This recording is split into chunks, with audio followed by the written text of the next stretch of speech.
if God, Jesus Christ, if he is a God of war, why am I speaking out against the U.S. military? Wouldn't I be speaking out against God?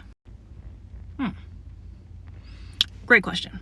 First things first, the fact that people compare the U.S. military to God of the Bible highlights that they don't know God and his true character, and they don't really know what the U.S. military entails or what the U.S. military's mission is. But you know what? You're not alone. Many people think the same thing. So I want to make this video to clarify. 1, you need to realize that Satan tries to be like the Most High. It should not be a shock that when God creates something, Satan comes right behind him and creates his own version of it. But the thing about it is that his own version is the perverted version of it. So God had his own army, his own military. So it shouldn't be a shock that Satan comes behind God to create his own military. This is why we need to test every spirit. A lot of these organizations have spirits behind them. And since we don't do our due diligence as believers to test the spirit, we're just looking on it surface level. So we're saying, oh, hey, the U.S. military is about war and all that, and God is a God of war. So we think it's the same thing. That's what the enemy wants you to think. But when you read your word and get to know God, have a relationship with him, there is a difference. What you need to realize is that there are 2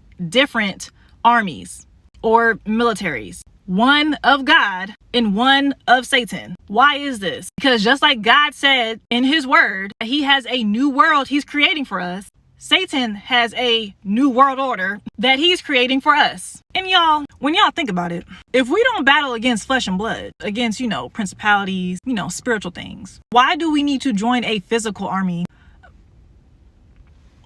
How do you fight a spiritual battle in the physical? Can somebody make that make sense, please? But anywho, me personally, I am very aware that God is a God of war. God is also a just God, which means any war that he declared is a just war. So if wars are declared not by God, are they just wars? Because if these wars that we fight in were just, there will be no need for just war theory. I'm gonna make completely different clips. It's way too much to put in a 3-minute clip. Just realize that yes, God of the Bible is a God of war. He is not against having a military or having an army. It's just which army are you serving in God's or Satan's? Because there are 2, and it's up to you to distinguish between them.